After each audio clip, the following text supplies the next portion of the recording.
67 Estados miembros de la Organización de las Naciones Unidas siguen criminalizando la homosexualidad. Jamás en la historia de la humanidad una persona heterosexual ha sido discriminada, perseguida, humillada o maltratada por su opción sexual. En Honduras es prohibido el matrimonio igualitario, el cambio de nombre, el cambio de género, la adopción. Antiguamente la idea era excluirte, irte a vivir al bosque, irte a vivir a la mar, irte a vivir a alguna especie de excluido. Yo como persona trans que viví invisible por muchos años, creo que un armario abierto es reconocer quién eres, cómo eres y por qué eres. Esto quiere decir que se les piense, que se les quiera, que se les ame, que se les respete, no que se les incluya en ningún plan de ninguna institución, sino que se amplíen los derechos para las niñeces travestis y trans. Ese derecho a tener nuestra propia vida, a amar, a desear, a pensar en libertad. De todos los retos que tenemos, el mayor es sensibilizarte a ti. Comunidad LGBTQ más tú, accionemos juntos.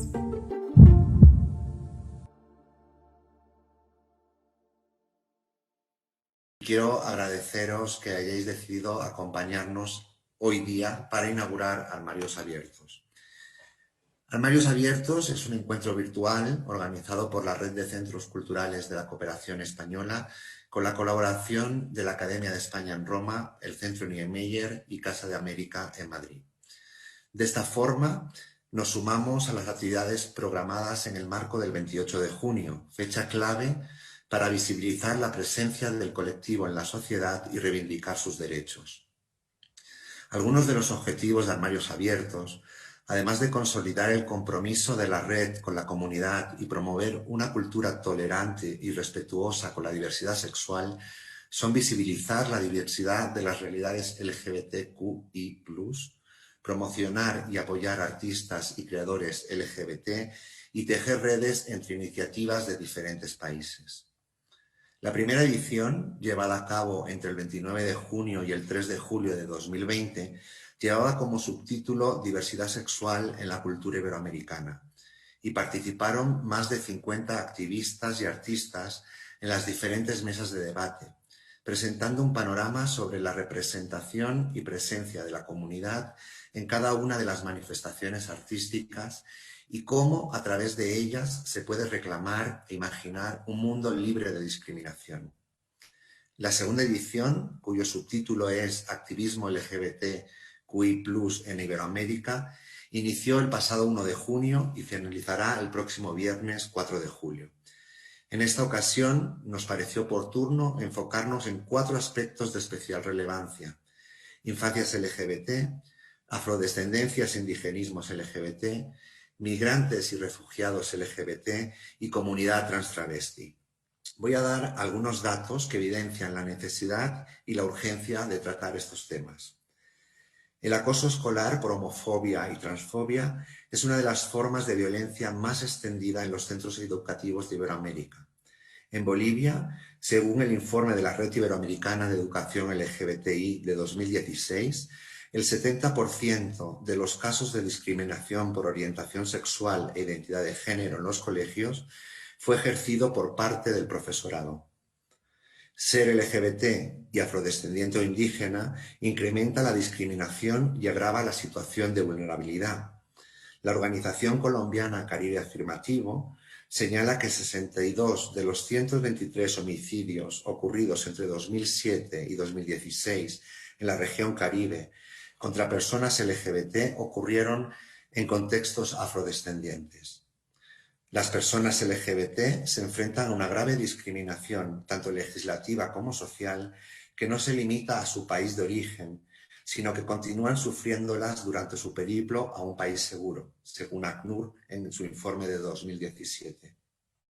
Por último, a la comunidad trans travesti, que sufre numerosos casos de crímenes de odio, se les niega trabajo, vivienda o cuidado de la salud. En Perú, Según la segunda encuesta nacional de derechos humanos 2020, el 37% de personas, si tuvieran una empresa, estarían poco o nada dispuestas a contratar a una persona trans. Por estas razones, entre otras, desde inicios de mes hemos estado realizando entrevistas a activistas de diferentes países sobre los temas que nos ocupan y que se encuentran disponibles en las redes sociales de cada uno de los centros culturales de España.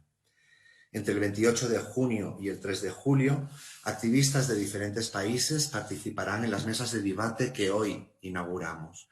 Además, en diferentes plataformas podemos ver el ciclo de cortos LGBT por la diversidad y contra la intolerancia, organizado por el Centro Niemeyer, la obra de teatro paraguaya Transformando Realidades y el concierto de clausura el próximo viernes con la cantautora chilena Javiera Mena. Para inaugurar Armarios Abiertos, la segunda edición de Armarios Abiertos, doy la palabra a través de un vídeo a la Secretaria de Estado de Cooperación Internacional, Ángeles Moreno Baum.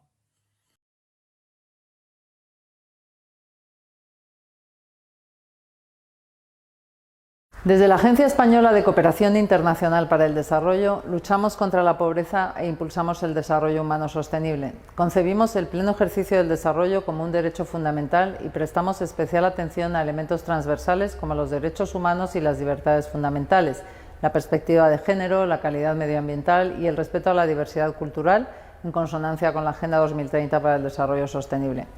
Ese desarrollo debe ser, por definición, inclusivo y debe integrar a grupos vulnerables, mujeres, niñas y niños, afrodescendientes, poblaciones indígenas y, cómo no, colectivos que aún hoy en día siguen sufriendo discriminación, como es el caso de la población LGTBI. En España aún queda un largo camino por recorrer. Sin embargo, podemos enorgullecernos de contar con herramientas legislativas pioneras, como un Código Civil que permite el matrimonio entre personas del mismo sexo desde hace ya 16 años.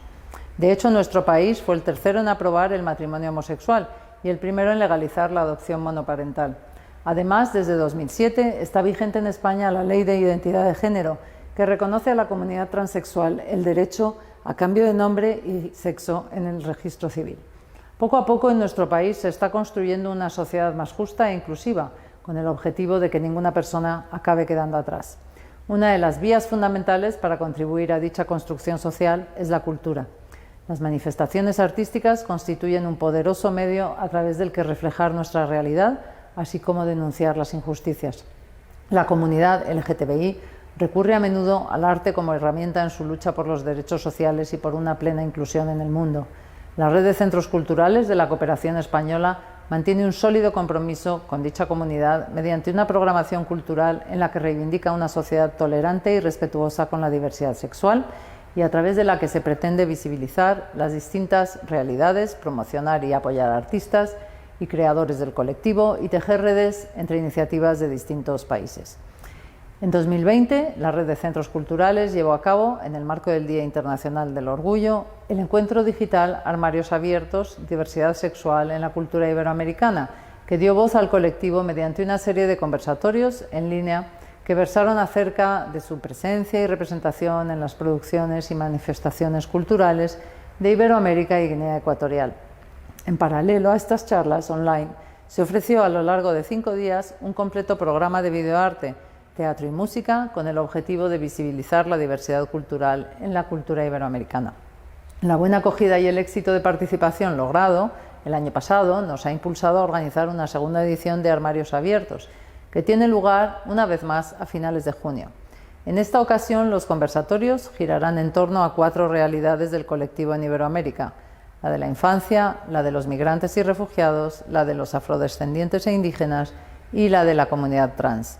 Además, está prevista la emisión de una serie de entrevistas a destacados activistas de Latinoamérica y Guinea Ecuatorial, así como la presentación de talleres, ciclos de cine y conciertos. Con este encuentro, la Red de Centros Culturales de España reafirma su compromiso y trabajo con la comunidad LGTBI, esforzándose en tejer alianzas para lograr una sociedad más justa en la que las desigualdades se vean cada día más reducidas. Con nuestra colaboración pretendemos un ejercicio de reflexión que nos conduzca a un futuro que nos pertenezca a todas y a todos, sin exclusión.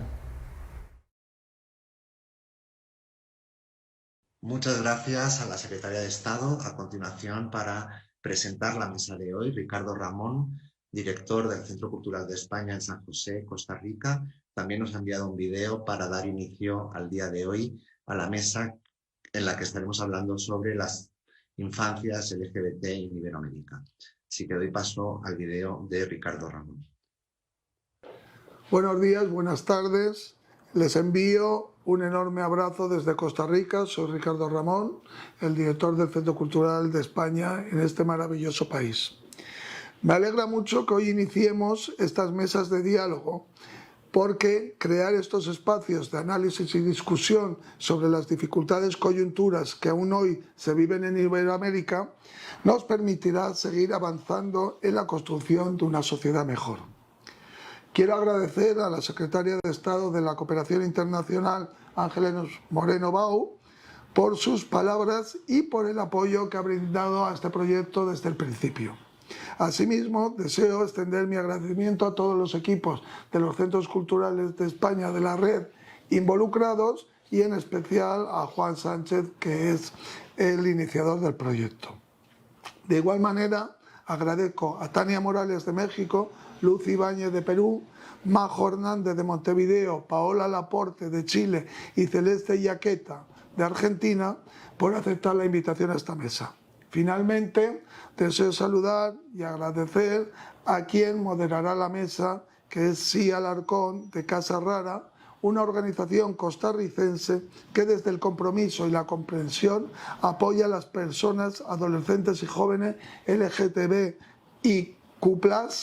que no cuentan con un espacio seguro ni redes de apoyo familiares y sufren discriminación o violencia. Muchas gracias por el trabajo hecho en Costa Rica, muchas gracias a todos, pero todavía queda mucho por hacer. Tengan todas las personas muy buenas tardes, agradecerles que estén en este evento, en esta segunda edición de Armarios Abiertos, activismo LGBTIQ+ en Iberoamérica. Mi nombre es Chia Alarcón Zamora, voy a ser la moderadora de este espacio.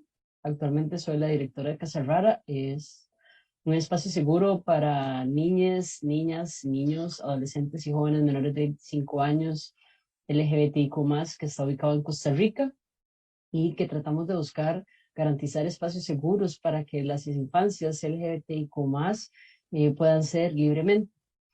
Durante muchos años el activismo LGBTIQ+ ha sido un movimiento muy adulto. Si bien es cierto, hemos hecho muchas resistencias y luchas y acciones, seguimos teniendo el reto de acompañar a las infancias LGBTIQ+, de poder garantizar sus derechos humanos y mejorar las condiciones de vida. El reto aún más grande que tenemos en este momento podría ser que sean personas que vivan libres de violencia. Y justamente hoy vamos a tener un conversatorio sobre las infancias LGBTIQ+ en Iberoamérica. Vamos a tener la participación de grandes personas, las intervenciones se realizarán durante 15 minutos y después de eso tendremos un espacio para el diálogo. Para iniciar, tenemos a Tania Morales, ella es abogada y historiadora del arte, fundó y dirigió la Asociación por las Infancias Transgénero, organización de la sociedad civil que se dedica a acompañar a niñas, niños, niñas y adolescentes trans, trazando estrategias de exigibilidad de los derechos humanos. Entonces, le damos la bienvenida a Tania y adelante. Pues yo quiero agradecer la invitación, saludos desde México. Pues sí, me gustaría platicarles un poquito de qué es lo que pasa en México y específicamente con la población que yo trabajo, que son niñas, niños, niñas y adolescentes trans. Bueno, en México, un poco como retomando la historia de las causas, de las luchas de las personas trans, quiero platicarles o compartirles que, bueno, así como muchos de los países de habla hispana en América, pues hubo poblaciones originarias que quizá tenían un poco aceptadas y un poco normalizadas, más bien, las vivencias del género que no eran precisamente binario. Es decir, en México tenemos a la cultura zapoteca y a la cultura rarámuri como dos culturas que que tienen, además del género mujer-hombre, tienen, por ejemplo, la cultura zapoteca tiene un tercer género que es el timuche, no es ni ella ni él, sino es un género, otro género. La cultura rarámuri tiene 4 géneros, por ejemplo, y así, bueno, podemos ver a lo largo del mundo culturas que tienen conciencia de que el género pues no es binario y no específicamente está determinado por una parte de nuestro cuerpo. En México, después de digamos que la occidentalización de la cultura, en las legislaciones mexicanas únicamente podíamos o consideramos 2 géneros, y el género es impuesto en el momento del nacimiento cuando se identifican los órganos sexuales visibles de las personas. Como sabemos, el género pues no depende de los órganos sexuales de las personas, los órganos sexuales visibles, e implica otras muchas cosas, pero en temas, digamos, de reconocimiento de identidades o reconocimiento de derechos, el primer avance, digamos, que importante en este tema fue en 2008. Fíjense, en 2008 se logró que en la Ciudad de México hubiera una vía para poder tener un acta de nacimiento, que es, así se le llamamos acá, nuestro documento principal de identidad, que pudiera reconocer la identidad de género de la persona. Este primer intento, que fue algo muy bueno, que fue logrado por la comunidad trans, travesti, transgénero, transexual, y aliades, por supuesto, con acompañamiento de algunas personas sensibles en la política, lo que implicó fue que se creara un juicio. Este juicio, en esa época aún no había una despatologización de la vivencia trans, y entonces pues este juicio lo que pasaba era por una serie de fases en la que había que demostrar que la persona tenía una identidad de género distinta a la impuesta, se pedían dictámenes psicológicos, psiquiátricos, pruebas, etc. No, nada como nos gustaría, ¿no? Pero bueno, este fue el primer avance. En esa época hubo luchas porque estuvieran integradas todas las personas. Fue hasta 2014 que se logró en un estado de la República Mexicana. México está constituido como una república con estados o entidades federativas. Entonces tenemos 32 estados en la federación, y uno de los estados, la Ciudad de México, fue quien tuvo este primer avance en el que, en lugar de conservar el juicio, lo que se optó fue por emitir una vía administrativa, es decir, un trámite administrativo del registro civil en el que la persona pudiera acudir, y lo que solicitaba es un reconocimiento de identidad de género sin necesidad de pruebas, sin necesidad de ningún tipo de hormonaciones, cero costo, etcétera, etcétera. Este fue otro avance muy importante. Sin embargo, las personas menores de 18 años quedaron fuera de este trámite, y únicamente un estado de la República Mexicana tiene un procedimiento para reconocer la identidad de género en personas menores de 18 años. Sin embargo, esto que sucedió, que fue el año pasado, fue algo muy importante porque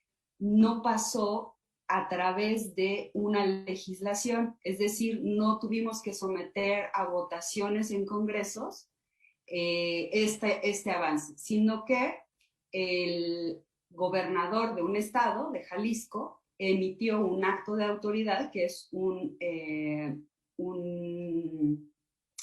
se me fue el nombre, emitió un acto a través de un decreto, estableció que a partir del día siguiente cualquier persona mexicana, o sea, no era necesario que hubiera nacido en Jalisco, sino cualquier persona mexicana, ya sea viviendo en México o en el extranjero, podría viajar a Jalisco para hacer un trámite de reconocimiento de identidad de género. Pero además no hubo un límite en la edad, es decir, niñas, niños y adolescentes pueden ir a Jalisco, ya hemos hecho este trámite, y todo se hace a través de un consentimiento informado. Se toma el consentimiento informado de la persona, se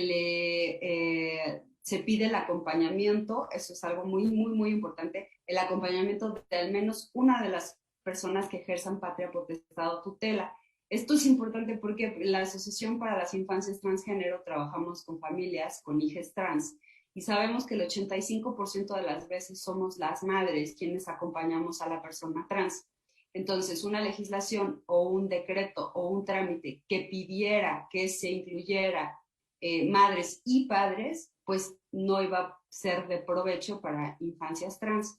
Y bueno, pues esto sucedió en Jalisco, es un avance, es un ejemplo, pero además es un ejemplo de lo que los demás estados de la República Mexicana pueden hacer en adelante, es decir, no se necesita esta ganancia de partidos políticos ni nada, sabemos que es un tema de derechos humanos y de hecho lo podemos aplicar en cualquiera de los países parte de la Organización de Estados Americanos gracias a una figura jurídica que la misma Corte ha creado a través de sus sentencias, que es el control de convencionalidad. Entonces, eso es como un tip para pues,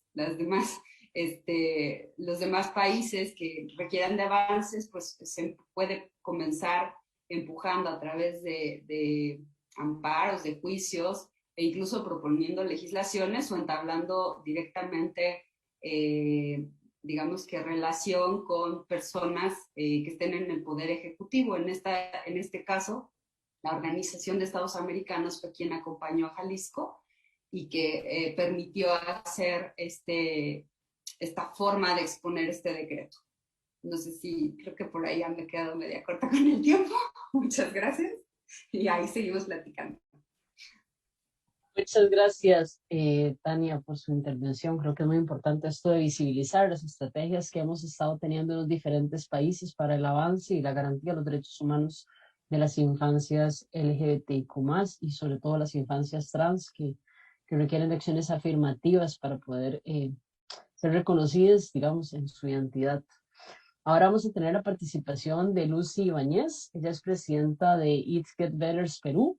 Es autora de Elijo Ser Yo, que es una guía práctica de apoyo para informar, conocer, aceptarse y afrontar retos como personas LGBT. Es licenciada en Psicología por la Universidad de Lima, psicoterapeuta cognitiva conductual con formación en terapia racional emotiva, terapeuta asociada con certificación avanzada en TREC en Albert Ellis Institute, New York, máster en sexología y terapia sexual, certificada en terapia afirmativa LGBT, certificada en entrenamiento de MDR en el MDR Institute y es docente en el Instituto de Terapia Racional Emotiva y en la Universidad de Lima. Lucy, adelante, un gusto tenerte por acá. Hola, sí, muchas gracias. Un gusto estar en compañía de ustedes. Muchas gracias Centro Cultural de España por la invitación. Gracias también, Tania, por lo que nos has comentado para compartirlo también a Perú, a las personas adecuadas que pueden seguir ampliando acciones, ¿no? De hecho, unirnos entre países va a ser una labor bastante importante. Yo quiero contarles un poco desde mi experiencia, desde el plano de la psicología, ¿no? Contarles un poco el contexto peruano de lo que podemos ver en infancias LGBTQ+, un poco ver lo que podríamos decir son los avances y los retos también que quedan en camino para que sigamos avanzando. Bueno, definitivamente, pues, como me imagino en muchos de los países que vamos a comentar hoy, hay una ausencia importante de educación en lo que es género y sexualidad para jóvenes y familias, ¿no? No contamos con una formalidad de ley de educación sexual integral. Lamentablemente eso nos genera bastantes retos y termina primando muchas veces para las infancias LGBTQ+, los estereotipos, las creencias que tienen que ver con miradas conservadoras, muchas veces religiosas, que resulta mucho en pues, conductas de discriminación, ¿no? Entonces, lamentablemente esa ausencia de educación impacta bastante, ¿no?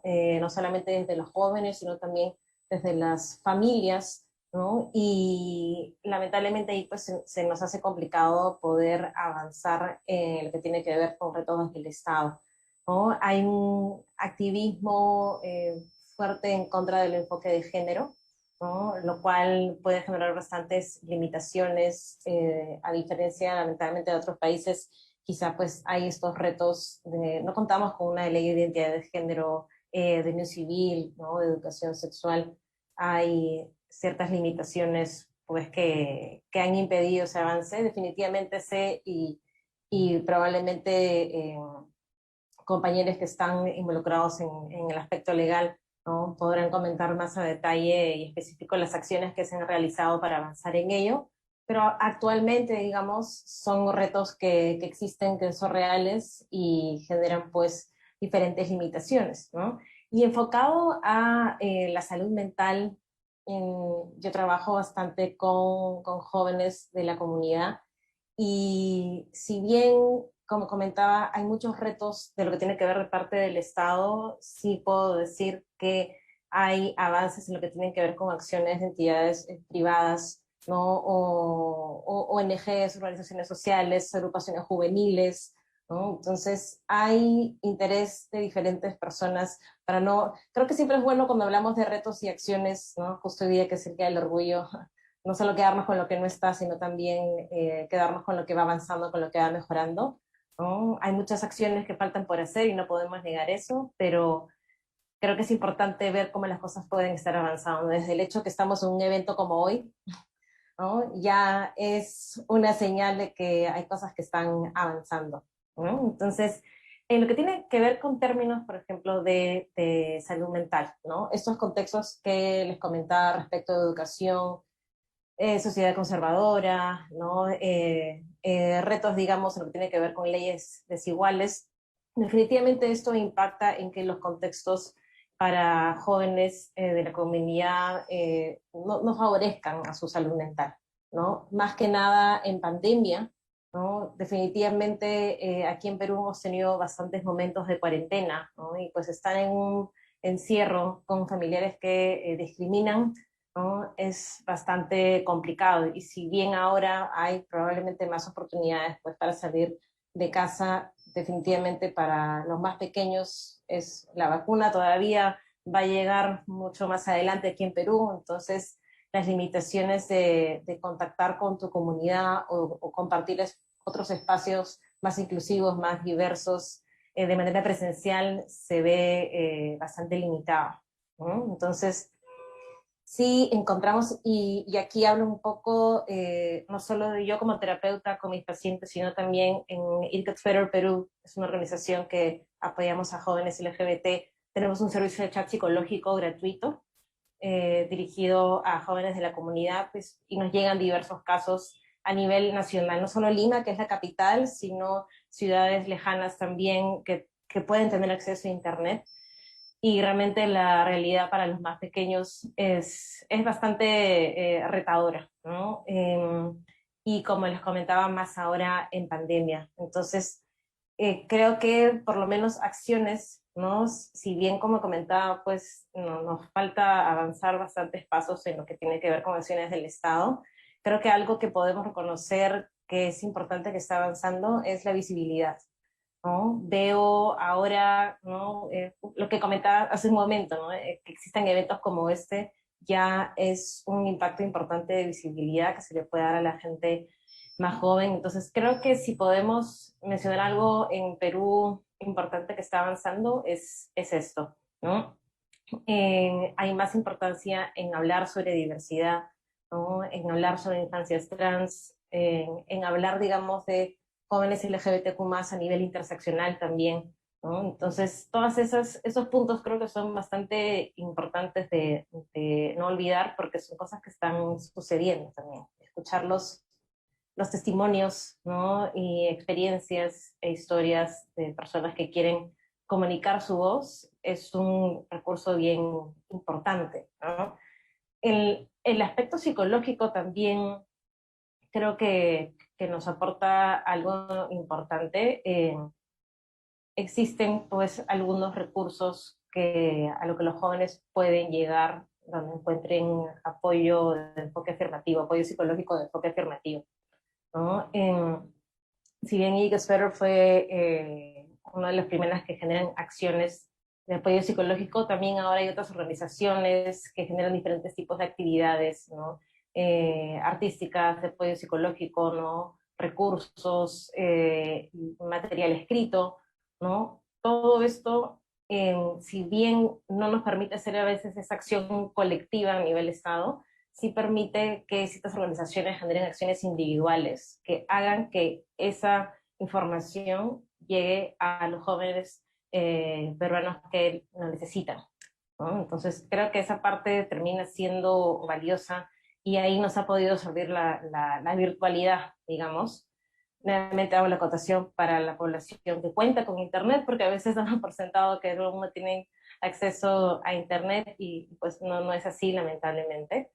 Pero creo que eso, la virtualidad nos permite hacer llegar la información de cómo lidiar con momentos de dificultad y discriminación, ¿no? De cómo encontrar dónde puedo buscar mi comunidad, ¿no? Cómo puedo encontrar herramientas para superar la situación que estoy viviendo, ¿no? Cómo puedo convivir con familiares que me pueden estar discriminando, ¿no? Entonces, desde ese contexto psicológico, creo que hay cosas que si bien se están haciendo, sí vale la pena poder verlo como un reto para seguirlo avanzando, ¿no? Pero conectando nuevamente con el tema de visibilidad, pues la visibilidad en historias, ¿no? En incidencia política, ¿no? En generar comunidad, creo que es algo bien bonito ver cómo en redes se han generado comunidades importantes y diversas de gente joven que busca, que se conecta, ¿no? Y que hace visible su voz también, ¿no? Y que busca comunicar y visibilizar sus derechos, ¿no? Creo que esa parte es bastante importante porque muchas veces no llegan quizás las voces hacia donde quisiéramos que llegue a nivel cambios estructurales, pero definitivamente, ¿no? Las escuchamos en los diferentes medios virtuales a través de organizaciones que buscan ese trabajo social, ¿no? Y la importancia de generarlo, ¿no? Entonces, si bien tenemos ese contexto retador, como les decía, sí creo que es importante ver los avances y no perder de vista los retos, que es importante que sigamos avanzando, ¿no?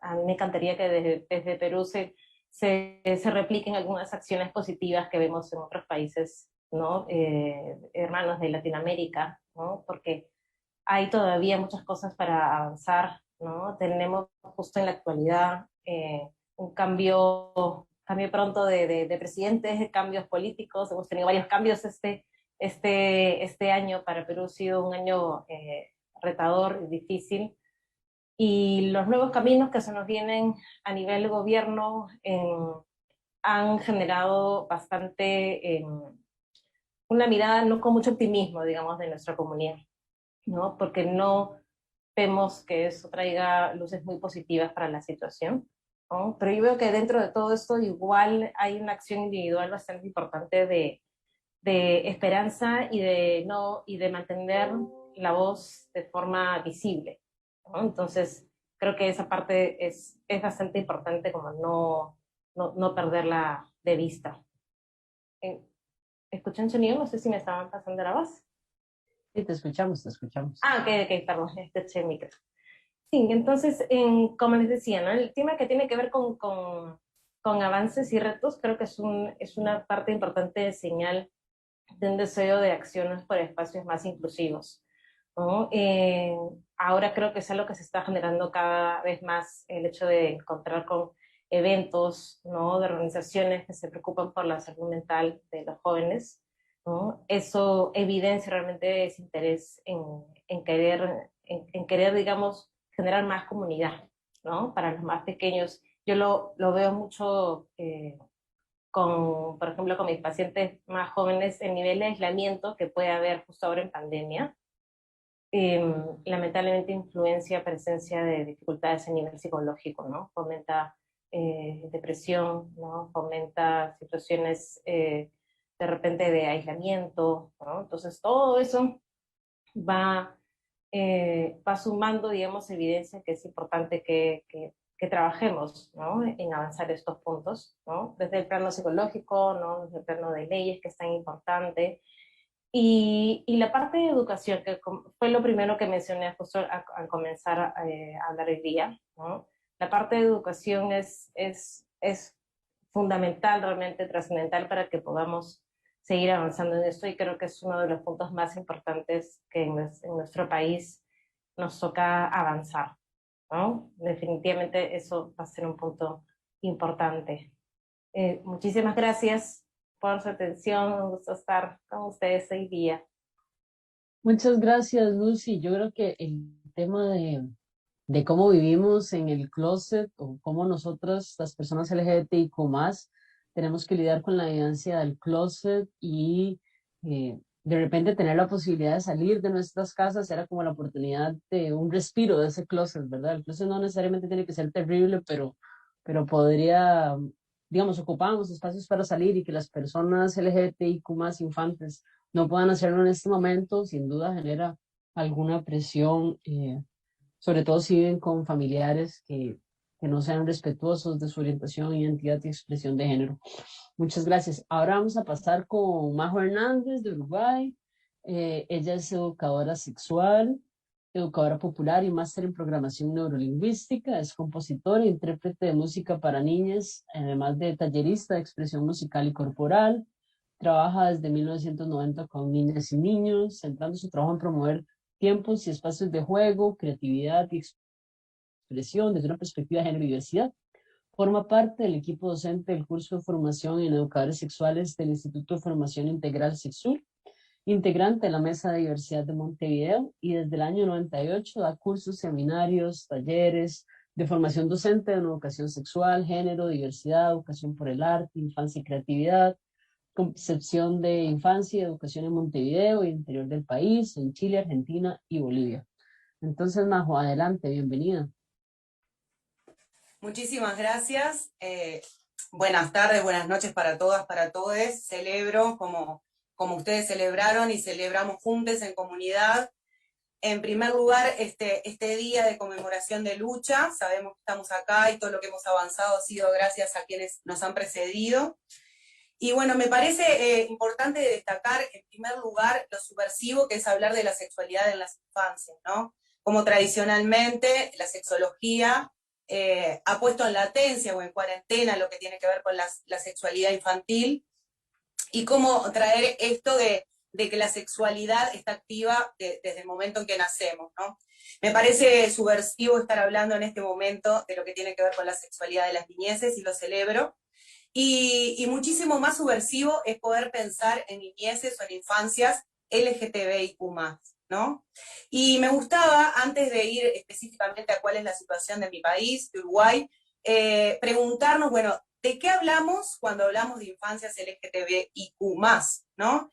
En primer lugar, recordar que las infancias han estado en un lugar de subordinación, históricamente, y hoy por hoy en este mundo adultocéntrico, como lo traía la primer compañera que compartió su experiencia, pensar a las niñeces con voz propia es algo subversivo y algo novedoso, ¿no? De hecho, el origen etimológico de la palabra infancia son los sin voz. Entonces, ¿de qué hablamos cuando hablamos de niñeces o infancias LGTBIQ? Estamos hablando de niños, niñas, niñes, cuyas expresiones de género aparentemente no se adecúan a las performances esperadas, o lo que tiene que ver con lo esperado con su género asignado al nacer. Estamos hablando también de aquellos niños que no se encuentran o no se sienten identificados dentro de este universo binario. Estamos hablando también de niños, niñas y niñas que expresan esto a través de la predilección de sus juegos, de sus juguetes, como decíamos hoy, dentro de las expresiones de género, la preferencia por determinadas ropas o por determinado acicalamiento del cuerpo. También vemos infancias LGTBIQ en infancias trans, en niñeces que en la primera infancia, cerca de los 2, 3, 4 años, te dicen, se enuncian, yo soy niño, en los casos que fueron asignados como niñas, o yo soy niña, en los casos que fueron asignados como niños. También estamos hablando de aquellas niñeces que nacen con una genitalidad que no se puede clasificar dentro de también la construcción binaria que tenemos acerca de las genitalidades, y estamos hablando de infancias intersexuales. ¿Y cuál sería el problema, o dónde nace el problema con estas niñeces? tienen que ver, obviamente, bueno, con las concepciones y la concepción que tenemos de sexualidad absolutamente adultocéntrica, coitocéntrica, falocéntrica, heterocentrada, ciscentrada, y esa mirada adulta que en esa crianza de las niñeces, a través de distintos adiestramientos, o de frases como cuando tengas novia, cuando tengas novio, cuando tengas hijos, cuando tengas hijas, a través de lo que tiene que ver con, por ejemplo, la utilización de juguetes como de muñecas en las niñas, ¿no? Y no darles esa posibilidad de juego simbólico a los niños. Estos adultos de alguna manera empiezan a advertir o a señalar a través de miradas, de frases, que hay algo que en esas niñeces no está bien. Hay algo que empezamos a sentir también cuando somos niños y niñas y después lo podemos unir esos puntos en el futuro, en nuestra adultez, cuando podemos de alguna manera hacernos cargo, reconocer nuestra orientación erótica afectiva, que cuando éramos niños, niñas, pequeños, pequeñas, también sentíamos atracción y lo hacíamos de repente por una amiga de la escuela, por una amiga del jardín de infantes o del centro educativo de la primera infancia. Ahora, ¿quién habilita el crecimiento o quién habilita o quién obstura, ¿no?, estas niñeces?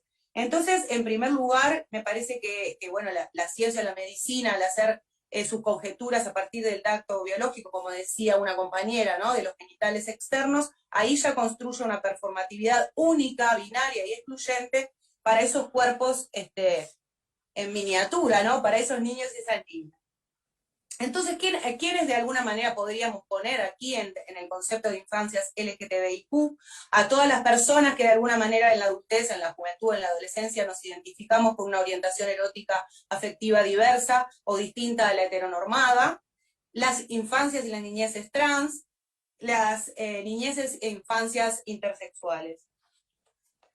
Eso me parecía que estaba bueno como para conceptualizar, para pensar un poco también y ponerle cuerpo y ponerle cara, ¿no? Porque sabemos que según también la respuesta de nuestro primer entorno, que puede ser nuestra familia, después será el centro educativo, será el centro de salud, sabemos que esas miradas de alguna manera marcantes nos hacen construir en la extranjería, en primer lugar de nuestra familia, después de lo que refiere a los centros educativos y las otras instituciones, muchas veces construirnos, crecer y vivir desde la marginalidad, desde la abyección, ¿no?, desde lo monstruoso, y por eso los closets que deberían desaparecer, ¿no?, porque sería como innecesario que ninguna persona fuera a esconder quién es o qué siente a un lugar donde aparentemente están los monstruos, o por lo menos acá en Uruguay hay una frase que dice que todos tenemos un muerto en el ropero. En relación a esa situación, tenemos, no quiero decir la suerte, pero sí la ventaja de contar con, gracias a los movimientos de la sociedad civil organizada y de haber tenido durante 15 años un gobierno de izquierda, un marco legal que nos protege o que protege a las niñeces, a las infancias, que podemos encontrar dentro de lo que hablamos del punto LGTBIQ+. También obviamente que las personas adultas, pero sabemos que aquel ciudadano que fue pensado en su primer momento en la Declaración de Derechos Humanos no era un niño, ¿no? Era una persona adulta, una persona blanca, un varón rico, ¿no? Entonces, gracias a los movimientos de la organización de la sociedad civil, los feminismos, los movimientos de la diversidad, y un gobierno que escucha y legisla para todos, es que podemos contar con un marco jurídico que es muy beneficioso, yo qué sé, no sé si es muy beneficioso, pero bastante más justo que el que ustedes están compartiendo que viven en Latinoamérica.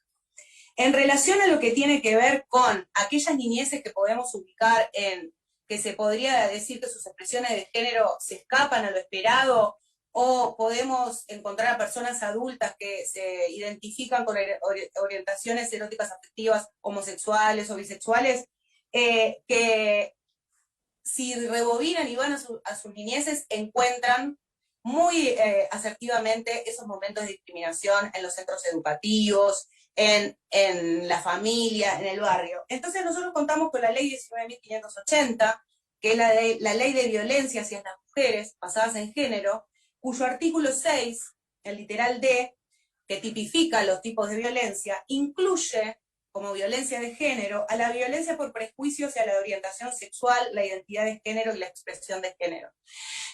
con este artículo, no solamente con este artículo, sino con o la ley de derechos sexuales y reproductivos, la de unión concubinaria, la de matrimonio igualitario, suman, ¿no?, al marco legal que podemos apelar desde la sociedad civil cuando ocurre una situación de discriminación, estigmatización o violencia hacia la población LGTBIQ, en especial con las niñeces. Quisiera aportar también en este sentido, para lo que está relacionado con las niñeces intersexuales. En nuestro país hay un gran silencio en relación a estas vivencias, no contamos con experiencias contemporáneas de familias que estén acompañando a niñeces intersexuales. Sí tenemos contacto con personas adultas que pueden contar lo que fue su niñez intersexual, intervenida por la medicina, por la ciencia, quirúrgicamente, y los efectos que ha tenido eso, no solamente en su configuración de subjetividad, sino también en su goce de la sexualidad y su erotismo.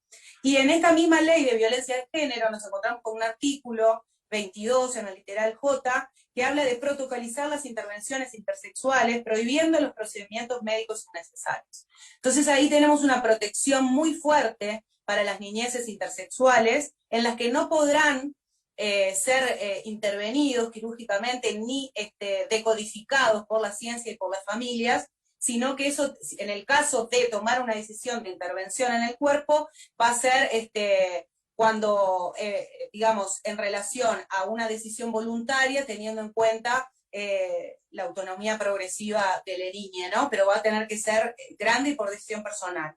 Eso me parece que es sumamente importante, porque además de que es un tema invisibilizado, las consecuencias son gravísimas, y está buenísimo tener un marco jurídico, una ley que prohíba esa intervención.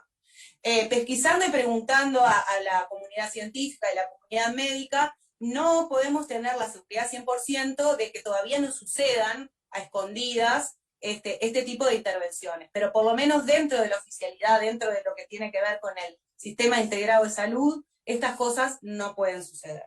Cosa que me parece muy importante. Y después, yendo a lo más visible, o lo más visible en los últimos años, o lo que más de repente podemos hablar, porque yo creo que tiene que ver con la visibilidad, no solamente con la visibilidad comunitaria, sino con la visibilidad de la identidad y la fuerza de la identidad, tiene que ver con las infancias trans. Por suerte, y no por suerte, sino gracias a todo lo que les dije, contamos con una ley integral trans, la ley 19.684, que fue aprobada en 2018, pero implementada en el 2019, que es una ley que trata en realidad, en primer lugar, sobre la visibilidad, exigiendo que se incluya la categoría de identidad de género en todo lo que tenga que ver con comunicados oficiales, y también en lo que tiene que ver con los llamados laborales, no poner solamente hombre y mujer, sino identidad de género, y que las personas puedan autoidentificarse. También es una ley que habla sobre la adecuación de nombre y o sexo registral o en el documento de identidad, como decían, acta de nacimiento, acá le decimos partida de nacimiento. También incluye la educación, becas de apoyo, trabajo, formación, cultura, vivienda y salud. En lo que refiere a las niñeces, esta ley, bueno, en realidad en relación al cambio de nombre o sexo registral, como planteaba como la compañera mexicana, que pasaba solamente en un estado al principio, esta ley lo que trae es que este cambio sea un trámite, sea algo administrativo y por voluntad de la persona. Esto se extiende también a las personas menores de 18 años, que tienen que tener el permiso de quienes lo tutelen, o su padre, su madre, pero si no tienen la anuencia de ellos o no tienen la aprobación, pueden recurrir al juez o a la justicia para poder acceder al cambio registral. También pasa lo mismo con lo que tiene que ver con los procesos de transición y de hormonización en los centros prestadores de salud, donde también pueden acceder a los procesos de hormonización las menores de 18 años, también con el mismo, teniendo en cuenta lo que es la autonomía progresiva y los mismos permisos de quienes lo tutelan, con la posibilidad de apelar a la justicia. Yo pienso que es un marco legal absolutamente favorable, que además trajo como un gran efecto lo que tiene que ver con la campaña por la ley trans, de lo que es la visibilidad de las niñeces y las infancias trans. ¿Y eso qué trae aparejado? Además de que las niñeces pueden decir, esto es lo que me pasa a mí, que de repente en otros años no se podía comprender bien qué era lo que sucedía, trae una mayor amplitud en la mirada y en la escucha de las personas adultas hacia estas niñeces. ¿Y qué es lo que permite esto? Que mayor número de familias puedan acompañar esta transición, que acá inclusive se cuenta con varias organizaciones de la sociedad civil que acompañan estas transiciones y lo hacen desde esta perspectiva comunitaria, como ustedes planteaban. Quisiera destacar el papel que juega Transboy Uruguay. Entonces, a partir de esta visibilización de las niñeces, empieza a haber una escucha y una atención de las personas adultas distinta, que relacionando con lo que yo traía al principio, de lo que tiene que ver con la expresión de las niñeces LGTBIQ y cuál es la respuesta adulta, que muchas veces es la causa del sufrimiento, de la exclusión y de la extranjería, nos encontramos con otras posibles respuestas por parte de las adulteces que rodean a estas niñeces. Ya sea en la familia, si no sucede en la familia, puede suceder en los centros educativos, porque ya hay muchísimos maestros y maestros que han podido, a través de esta visibilización, poder entender y mirar a las niñeces de otra manera. Claro que no todo es color de rosa, todavía siguen sucediendo instancias de bullying, instancias de acoso, instancias de violencia, porque sabemos que lo legal va por un lado y la transformación cultural va por otra. Acá la educación sexual integral todavía no está implementada como una ley específica, así que queda mucho por caminar.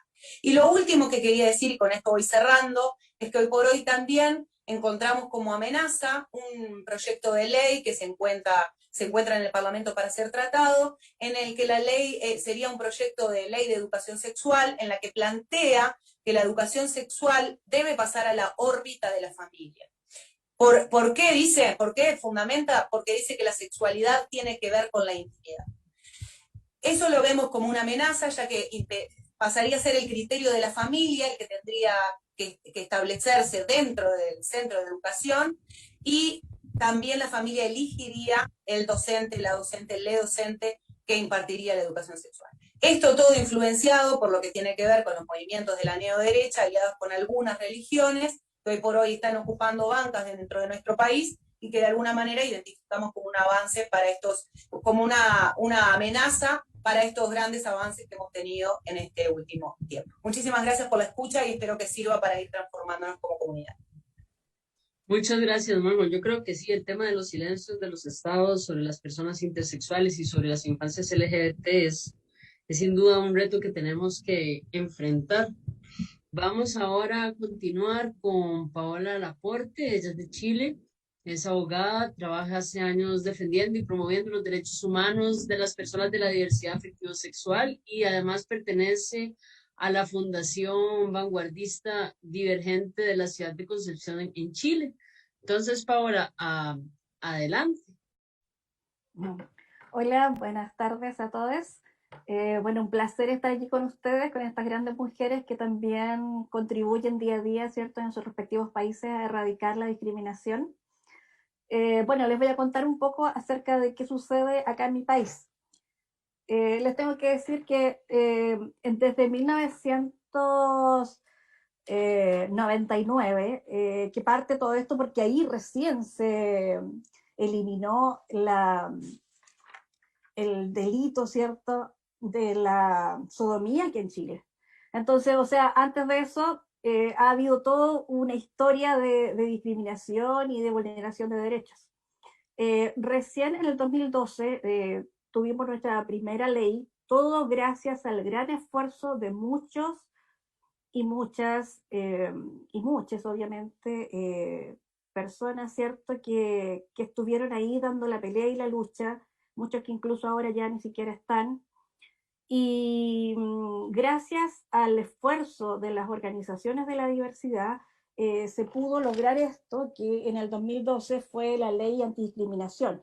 Lamentablemente fue justamente, se apuró este trámite justamente a causa de la muerte y tortura de un joven gay, Daniel Zamudio, y con esto se logró, ¿cierto?, esta ley antidiscriminación. Fue tan importante porque fue la primera vez que en Chile se reconoció a la diversidad y la orientación y la identidad de género en nuestro país.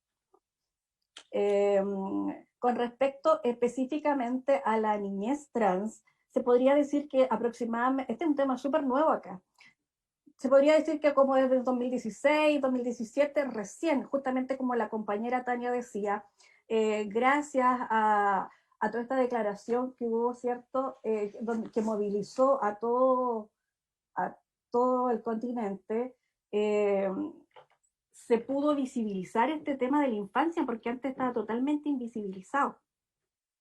Tenemos acá la ley de identidad de género que salió recientemente en el 2018, pero se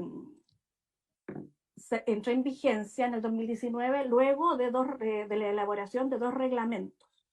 Lamentablemente, justamente después nos pilló la pandemia, porque esto entró en vigencia el 27 de diciembre de 2019 y nosotros ya nuestra primera cuarentena fue en marzo de 2020.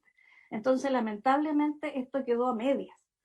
Esta ley de identidad de género favoreció mucho a las personas mayores de 18 que no tenían vínculo matrimonial vigente, porque ahora se puede ir a hacer el trámite directamente al registro civil como un trámite administrativo. Pero esta ley dividió a la infancia en 2 partes. Una que son los menores de 14 que no tienen ningún derecho y están totalmente invisibilizados acá en nuestro país. Y el otro grupo, que son los mayores de 14 y menores de 18, que tienen que ir a Tribunal de Familia a hacer este trámite. Pero justamente, como decía la compañera, ¿cierto?, con autorización de uno de los padres, y ahí vemos todo lo que tiene que ver con el tema del no reconocimiento, ¿cierto?, del principio de la autonomía progresiva. Porque justamente han habido algunas encuestas justamente que han visto este tema de personas trans, que el 68% de la discriminación se vive justamente en el hogar. Entonces, a veces, esta ley, esto es lo malo de algunos políticos que discuten cosas que a veces ni siquiera conocen, no conocen la realidad. Entonces, lo que sucede es que estas personas tienen que ir y postular a esto, ¿cierto?, en el tribunal, los mayores de 14 y menores de 18, pero ¿qué sucede? El problema está en qué sucede si ninguno de los 2 padres está de acuerdo. Entonces esto queda como en el aire. Más todavía, como les digo, que esto entró en vigencia ahora, o sea, nadie sabe, no hubo una capacitación a todas las personas del tribunal, por ejemplo, del Poder Judicial, hay algunas personas, o sea, salió la ley antes que saliera toda la otra institucionalidad. Entonces ahora nos encontramos con el problema de que hay personas que quieren, hay adolescentes que quieren ir a hacer este trámite, pero no se sabe quién va a hacer el acompañamiento. Entonces, el fin de semana justamente estuve yo en una jornada con una organización de acá de Chile que es importante porque está bien, fueron como los que empezaron con este tema de la niñez trans, la Fundación Selena. Bueno, ellos justamente comentaban esto, entonces, ¿qué es lo primordial aquí? O sea, ¿será necesario que el adolescente vaya y justamente se arriesgue, entre comillas, a pasar por todo esto? Porque aparte el acompañamiento es por 1 año. Entonces, imagínense, si ya de los mayor de 14 y menor de 18, o sea, ya nos damos cuenta que a las personas a veces, ya si tienen 16 años, 17, les sale mejor esperar y hacerlo finalmente cuando tienen 18 y van directamente al registro civil. Esta cuestión es un trámite administrativo. Entonces, al final es como que pusieron a las niñas, a los adolescentes, pero como para que no dijeran que no los pusieron en realidad, pero es totalmente inoficioso. Eso por parte de esta ley de identidad de género, como les digo, dejó totalmente fuera a las chicas de 14, menores de 14, así que ahí nada que hacer. También en tema política pública tenemos dos circulares, la circular 21, que es la de salud, que tiene que ver con el tema de nombre social, ¿cierto? Cuando van a servicio de salud, que se les llame por su nombre social. Y la otra circular es la 0768, que es la circular de educación. Esa también salió justamente en el 2017, en el contexto de toda esta declaración que mencionaba la compañera. Acá, con respecto a esta circular de educación, lamentablemente también, a pesar de que fue en el 2017, todavía hay algunos colegios que no han socializado esto. O sea, es como letra muerta. También hay que tomar en cuenta que, por ejemplo, yo me encuentro en Concepción, o sea, no estoy en Santiago, en la capital de Chile, me encuentro en otro lugar. Entonces, sabemos que la diferencia es bien importante, o sea, diferente es ser trans o ser LGBT en Santiago o en una ciudad grande, o en un sector rural, donde efectivamente sabemos que la discriminación es todavía mayor. Entonces nos hemos dado cuenta que efectivamente esa circular es muy importante porque reconoce el derecho de las niñas trans, que reconoce el derecho, por ejemplo, de que lleven su uniforme, con el uniforme con el cual se sientan ellas representadas. Reconocen el tema del baño, por ejemplo, que pueden ir al baño con el que se sientan realmente identificadas. Y es muy importante porque nosotros tenemos personas, un caso, por ejemplo, hay varios casos, pero ya un caso extremo es justamente el caso de un chique trans que no se le reconoció su identidad de género y se terminó lanzando de su edificio. O sea, así de grave es la situación. Entonces, nos parece insólito que al no existir una institucionalidad antidiscriminación que sea parte del Estado, porque lamentablemente aquí se ve el tema como tema de gobierno. Entonces van pasando los gobiernos y es de acuerdo al gobierno de turno que simplemente todo esto. Lamentablemente esto tiene que ser un tema de Estado.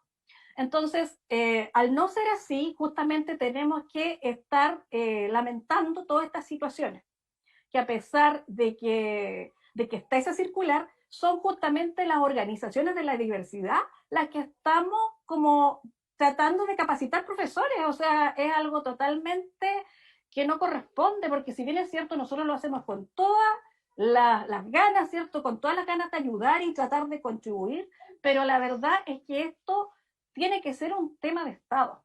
No podemos dejarle algo tan importante solamente a las organizaciones de la diversidad, que aparte, al menos en el plano, o sea, al menos acá en Chile, no reciben ningún aporte. Entonces, es importante. Ya. Bueno, me estoy entusiasmando, así que voy a ir rapidito.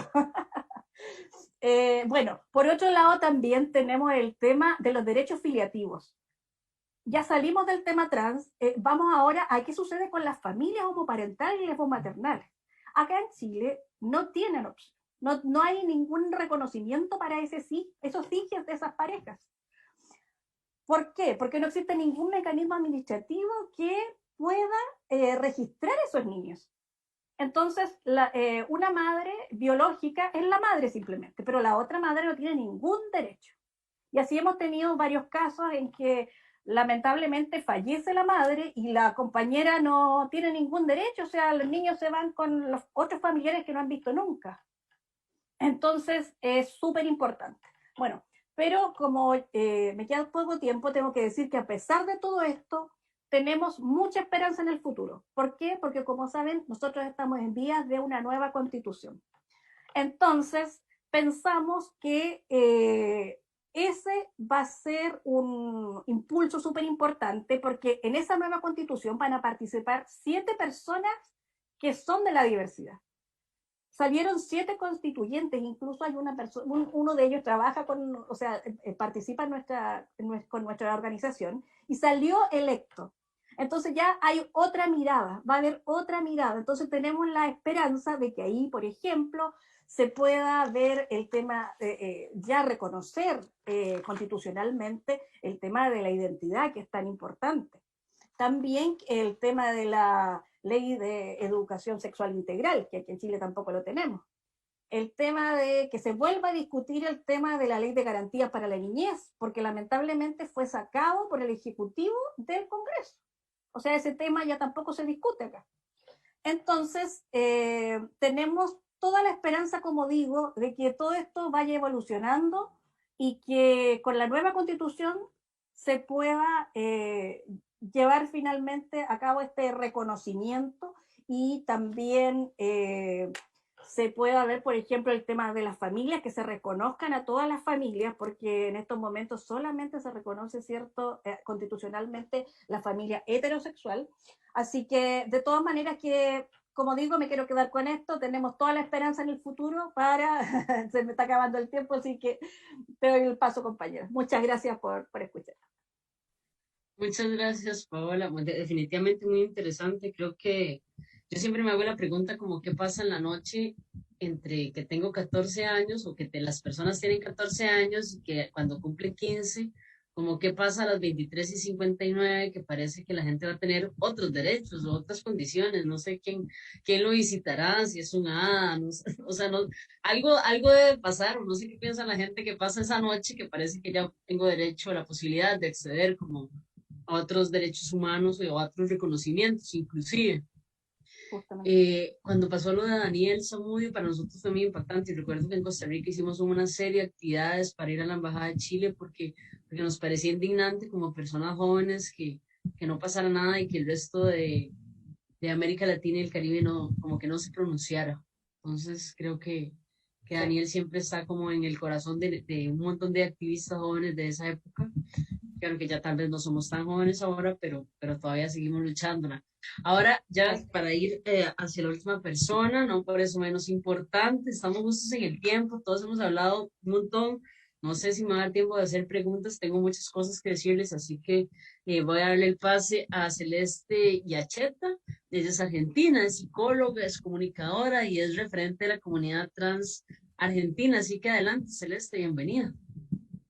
Bueno, muchas gracias, buenas tardes, buenas noches. Primero agradecer, como todo el resto de mis compañeras, al Centro Cultural España por este espacio. Y me toca hablar sobre quizás los avances que hemos tenido en Argentina. En particular fuimos, hoy cuando lo pensaba para charlarlo con ustedes, fui viendo avances de una manera escalonada, ¿no? Y me tengo que referir al 2005, viajar al 2005 si tengo que pensar o imaginar cómo llegamos al presente argentino. Hace poco estamos celebrando la ley de cupo laboral trans, y me tengo que ir al 2005, a la ley 26.061, que la quiero remarcar, que es la ley de protección de los derechos de niñas y adolescentes, que básicamente lo que ya hablaron mis compañeros anteriormente, cambia el paradigma de pensar a la niñez no como un objeto, sino como sujetos de derecho, con un interés progresivo, pero genera una figura muy interesante que es el abogado o la abogada o el abogado del niño y niña y adolescente. Esa figura va a ser central para pensar después infancias y adolescencias trans, quizás sin saberlo iba a tomar ese rol. Posterior a eso, en el 2006, creo que hay un hito a nivel internacional, que son los principios de Yogyakarta, que irremediablemente irrumpen en lo legislativo de cada uno de los países que estuvieron observando los derechos internacionales en carácter de derechos humanos y diversidad. Y acá en particular se crea una ley que es la 26.150, que es la Ley de Educación Sexual Integral. Una ley que promueve particularmente una perspectiva de educación sexual en las escuelas, o sea que es responsabilidad del Estado, de la educación, instaurar una educación sexual en todos los ámbitos, desde el jardín de infantes hasta la finalización educativa. Acá se llama secundaria, no sé cómo se llamará en el resto de los países. Con muchas, digamos, ambivalencias, ¿no? Una educación sexual integral que vimos estaba centrada todavía en lo heteroreproductivo, que tenía una manera de pensar la sexualidad binaria, bueno, un montón de cosas que hasta el día de hoy venimos reclamando, la diversidad, que decimos, bueno, bárbaro, ¿qué enseñamos como educación sexual integral? ¿Seguimos reproduciendo o apostando o reforzando un modelo heteropatriarcal y binario? ¿O podemos interpretar una educación sexual integral con una perspectiva de género donde las niñeces se puedan expresar acorde a su realidad, ¿no? Porque ya lo sabemos, la realidad del cuentito de la nena y el nene y la familia Ingalls con el perrito no es la realidad cotidiana, está muy alejada de eso y por suerte. Este es el contexto más o menos interesante. Lo que sucede en Argentina, lo que decía el abogado del niño, es que en el 2012 se aprueba la ley de identidad de género, una ley que nos permitió tanto a mí como a otras personas trans pensar la continuidad de la vida. O sea, antes de una ley de identidad de género, yo me acuerdo he compartido con muchas compañeras de Latinoamérica y nuestro reclamo principal era queremos vivir. Ese era el reclamo, y ese es el reclamo de las personas trans, no adultas o niñas o adolescentes.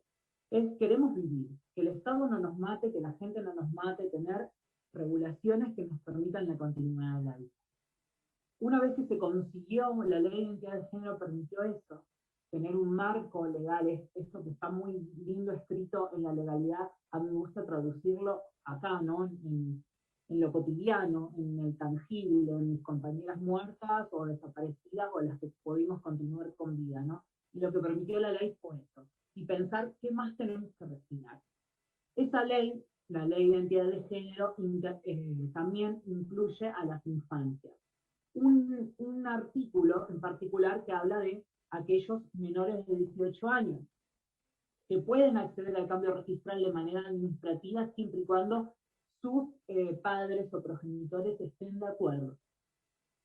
Si no estuviesen de acuerdo, el menor tiene que acudir al abogado del niño, niña y adolescente que va a representarlo, ahí sí de una manera judicial, a través de esta otra ley, ¿no? La ley de protección de los derechos de niñas, niñas y adolescentes, para poder determinar el cambio registral. Esto fue de avanzada y hasta el día de hoy lo venimos peleando en distintos organismos. No es lo mismo Argentina, Buenos Aires, que el resto de las provincias. Yo en mi caso vivo en Córdoba, que es una provincia central mediterránea de Argentina, y es una provincia muy conservadora. De hecho, nos jactamos de tener cada 2 cuadras una iglesia. Entonces tenemos una perspectiva sumamente conservadora, donde realmente costó muchísimo la implementación de estas leyes que promueven los derechos humanos, y me gustaría remarcar que todas estas leyes avanzaron durante el gobierno, un gobierno como el que tenemos actualmente, que no me parece poca cosa remarcarlo. Digo, no hay que reconocer gobiernos que se han hecho cargo de la ampliación de derechos y gobiernos que han apostado a una ultraderecha y que al contrario hubo una tendencia reduccionista de derechos, ¿sí? Y por último, antes de leerles un cuento, remarcar también que hay un movimiento, aquí también, por ejemplo, de antiderechos, como el de Con mis hijos no te metas, que han hecho campañas muy fuertes hablando de ideología de género, acusando a las personas trans y a las infancias trans de implementar ideología de género en las escuelas o de querer obligarlos a pensar igual que pensamos nosotras o nosotros, cuando eso en realidad no es así, no hace falta remarcarlo. Lo único que estamos hablando acá es que se garanticen los derechos de la identidad hacia menores y también hacia personas adultas, que, bueno, evidentemente estos grupos no los pueden reconocer.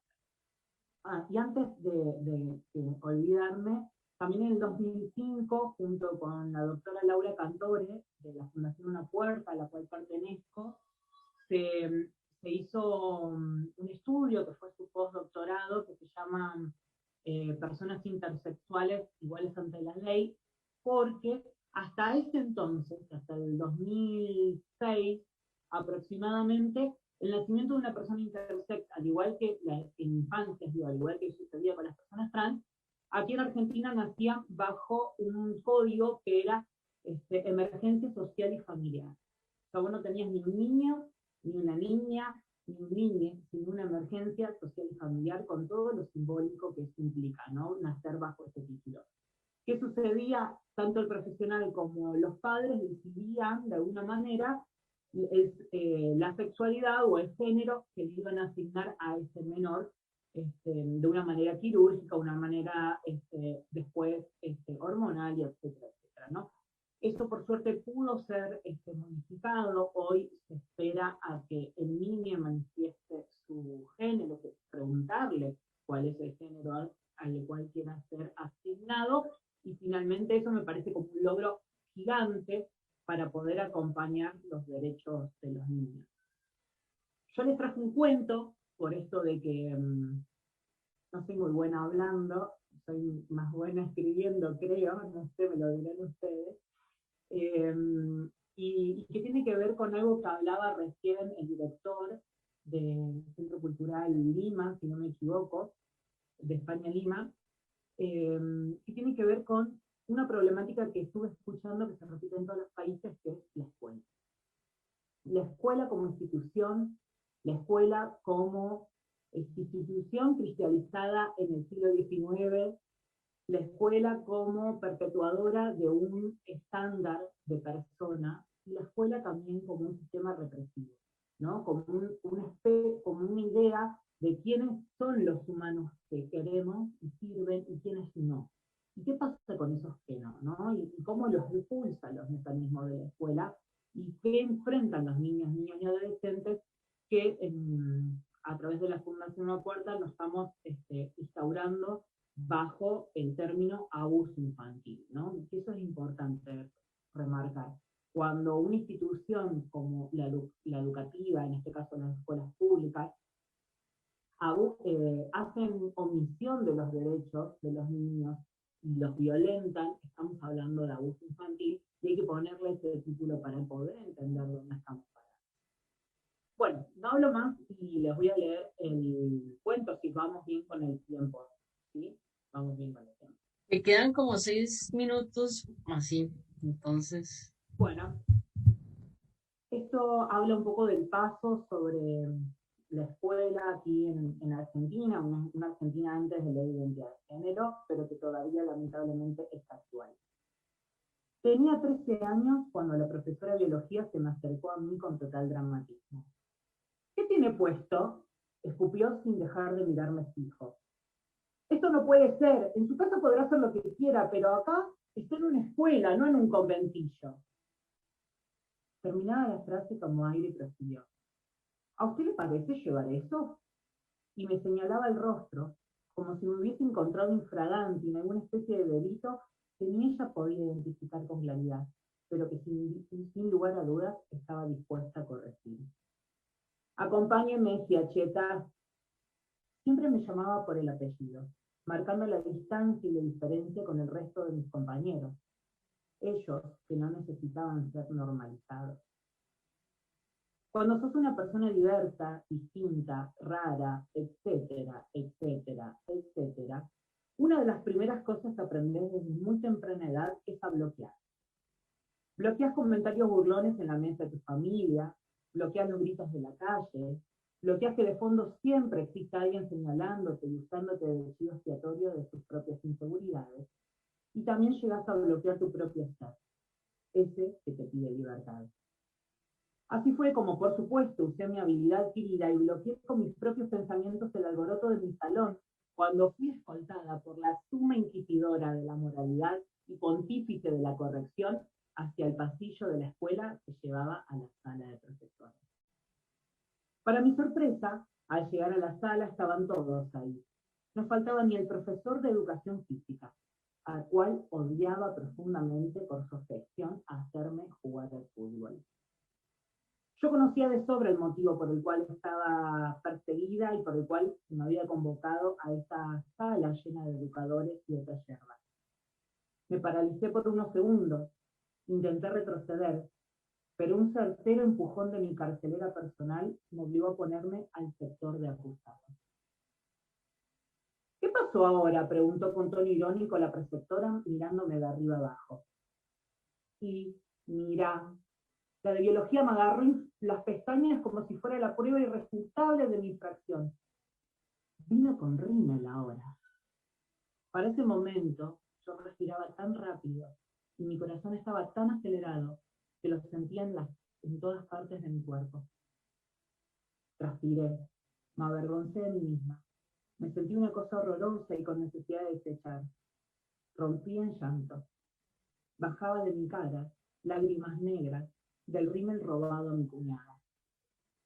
En ese preciso momento escuchaba de fondo las campanas que llamaban al recreo. Podía percibir como el resto de mis compañeros, los normales, gozaban de su libertad y salían a copar el patio de la escuela, mientras yo seguía pagando la condena de ser puto. En realidad, de ser una nena trans, pero para la escuela eso no existe. Tenía solo 13 años. La profesora de Ciencias Sociales fue la única que me dijo que me quedara tranquila. Sin duda acorde con su rol de adulto responsable, miró al resto de los preocupados educadores y los llamó a tranquilizarse. Lidia, me parece que estas no son las formas, pronunció. Y vos andá, lávate la cara y salí al recreo. De esta manera inesperada, como suelen suceder las cosas en la vida, tuve una abogada en ese juicio espontáneo. Obviamente, sin dudarlo, me lavé la cara, salí y corrí al baño, a hacer todo lo que se me pedía. Hoy tengo 31 años. Quiere el destino que me mire al espejo en esta inversa paradoja, y el panorama es otro. Recuerdo esa escuela que prefería mirar al costado, esos docentes que me obligaban a cumplir su mandato sin que mi voz importara, y me agradezco por haber sido tan fuerte, tan auténtica, en un sistema que te exige lo prefabricado, y haber aprendido a nunca más dejar que nadie me diga cómo puedo o debo ser.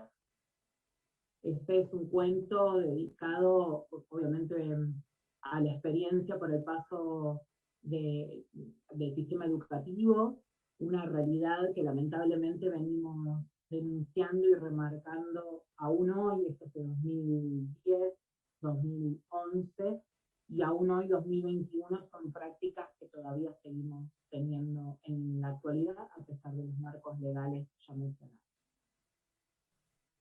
Muchas gracias, Celeste. Creo que es muy bonito. Creo que nos gustó a varias acá, por no decir a todas.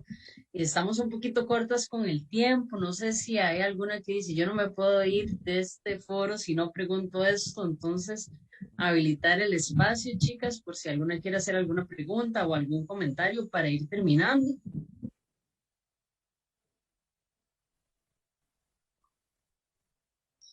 Yo les voy a ir haciendo, les voy a hacer una y luego le voy a dar la palabra a Tania. Y es como cuando nos pensamos en los espacios para las personas, niños, niñas, niñas, que si ustedes consideran que deberían de tener espacios exclusivos o inclusive para los adolescentes, o que creen que sí deberíamos de tener espacios donde también hayan adultos. Una de las cosas que nos pasa en Costa Rica es que tenemos chiquis muy jóvenes, ¿verdad? Adolescentes, inclusive niños y niñas, que están buscando información, y ahora con todo el tema del internet, de repente los encontramos en chats donde también hay adultos y está hablando. Entonces habilitamos canales exclusivos para niños, niñas, que haya alguien ahí que esté, ¿verdad? O lo dejamos a la libre. ¿Qué opinan?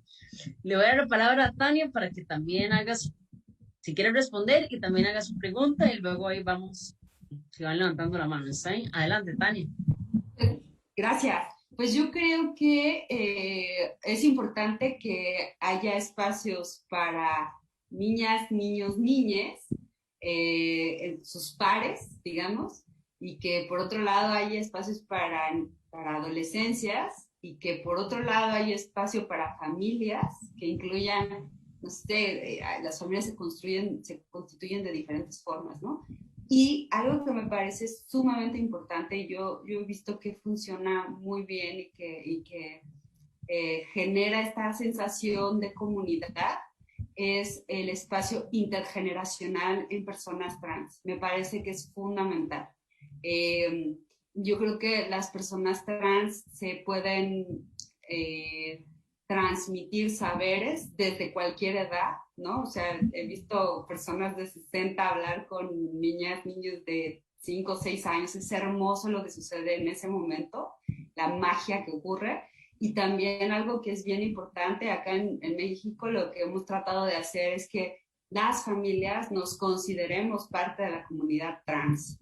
O sea, somos familias trans. Y entonces escuchar los conocimientos de las personas trans de cualquier edad es muy importante. Y me parece que en algún momento como generar estos espacios en donde toda la gente conviva es muy lindo, pero que cada quien tenga sus espacios para que tenga la libertad de expresarse es fundamental. ¿Querías hacer alguna pregunta? Pues ya escuché a mis compañeras aquí en el foro y les quiero hacer todas las preguntas, pero se me hace que más bien les voy a escribir a cada una porque ahora tengo ideas y dudas. Muchas gracias a todas por sus aportaciones. Gracias. Ok, muchas gracias. Lucy. Gracias, Shin. Bueno, primero, más que una pregunta, felicitar a todas por lo que han comentado. Me encanta ver con tanta emoción, como decía Paola, a cada una hablando, ¿no? Compartir las experiencias, compartir historias, ¿no? Pensaba también ahora en lo último que comentaba Tania, en lo que preguntaste tú, Shi, respecto a los espacios, ¿no? Y pensaba un poco en la importancia de espacios específicos, pero a la vez espacios diversos, ¿no? Sé que me dirijo a ambos, pero creo que cada uno tiene ese tipo de beneficio, ¿no? Por ejemplo, cuando reunimos en talleres en Perú y hacemos talleres para ciertas edades jóvenes, ¿no? De tal edad a tal edad, las experiencias son de un tipo. Si son un poco mayores, las experiencias son de otro tipo, los retos son otros, ¿no? Entonces, la posibilidad de compartir experiencias y resolver dudas es genial. Y hay otro tipo de espacio que le podríamos llamar como un espacio de generador de esperanza, ¿no? Que es cuando alguien mayor, ¿no? Habla con alguien más joven, ¿no? Y puede contar los retos que ha experimentado y cómo los ha superado, ¿no? Creo que eso da una visión de optimismo bastante bonita, ¿no? Y si bien las realidades pueden ser distintas, hay mucha juventud LGBT, más de parte de Perú en particular, en este caso, que puede ver con mucha dificultad un futuro con optimismo, ¿no? Se hace bastante complicado, ¿no? Entonces creo que el tener ese mensaje de personas que han pasado por esos retos empodera bastante, ¿no? Yo veo que, y ahí creo que el recurso audiovisual y transmitir mensajes de esperanza es bastante poderoso, que es un recurso con lo cual la gente más joven aprende más, ¿no? Entonces termina siendo bastante empoderador, ¿no? Y bueno, eso quería comentar y felicitarlas nuevamente a todas por sus acciones en cada país. Muchas gracias, Lucy. No sé si alguna de las otras tres compañeras quisiera agregar algo más. Sí, yo. A ver, adelante, Paola. Bueno, me uno a las palabras de Lucy igual. Ojalá que esto no quede acá, ojalá que después en el WhatsApp nos podamos ahí intercambiar algunos teléfonos. La idea sería, no sé, compartir experiencias, qué hacemos en los diferentes grupos, como para quizá una experiencia que no sea hace Tania allá en México nos sirva a nosotros, porque también tenemos un grupo donde hay padres, madres, y lo que hace Majo, tratar de que esto no quede acá, sino que también compartir nuestra experiencia. Sería importante, yo creo. Oye, y con respecto a lo que también decía Lucy, de eso de que es importante a veces para todo es en realidad compartir, por ejemplo, las vivencias. Nosotros nos estamos juntando todos los sábados a las 7 con nuestro grupo ahora en pandemia, porque hemos tenido harta cuarentena. Entonces hemos resguardado ese espacio los sábados a las 7 de la tarde y nos juntamos de 7 a 8, pero es un espacio y llega mucha gente, como que toda la gente está como esperando contar sus vivencias y justo como lo que decía Lucy, que a veces también chicas trans que están empezando recién la transición quieren conocer a través de nosotros a otras personas más adultas que hayan pasado por lo mismo, como para justamente tener algún tipo de referente. Cuando no se conoce a nadie, cuando está solo en la casa, quizá es más difícil que cuando se comparten este tipo de experiencias. Muchas gracias, Paola. Sí, sin duda. En Casalvara siempre traemos el concepto de somos familia y que al final ocupamos apoyarnos entre todos, ¿verdad? Para poder tener acceso a la información y poder como también mejorar las experiencias que hemos tenido. No sé si alguna más quisiera decir algo y si no, entonces, Majo, adelante. Bien cortito, sumarme a lo que compartieron las compañeras, de que me parece que los espacios intergeneracionales son muy enriquecedores y que también está bueno que haya grupo de pares porque, como decían, las experiencias son bien distintas. Quería agregar en este sentido una experiencia que me parece que está buena, que también es darle la palabra, o darle no, o retornarle la palabra a las niñeces en general y a las adolescencias en general en relación a estas temáticas. Poner estos diálogos en voces de los niños y de las niñas, a ver qué tienen para decir. Eso me parece que es una experiencia súper enriquecedora. Yo he podido trabajar en algunos talleres de género y diversidad con preadolescentes y niños pequeños a través del arte y poder escuchar a ver qué piensan, ¿no? Qué sienten, y nos vamos a encontrar con otra respuesta que no es la adulta. Entonces me parece eso, ¿no? Más allá del trabajo entre pares, entre niñas y que se reconozcan trans o que de alguna manera disientan con la norma, me parece buenísimo abrir ese diálogo entre las infancias y las niñeces, me parece que es sumamente enriquecedor. Y para terminar, quería recomendarles la película Vivir como un guerrero, que es una producción de TVU, Transboy Uruguay, hecha por les adolescentes, en el que me parece que es una forma de activismo que está buenísima, y después sumar esto a una anécdota, una experiencia de vida de un varón trans de más de 40 años, que pudo darse cuenta que era un varón trans una vez que vio a un varón trans. ¿Qué quiero decir con esto? Que hasta que no había visto en su vida que existía, que era posible esa existencia, no sabía qué era lo que pasaba.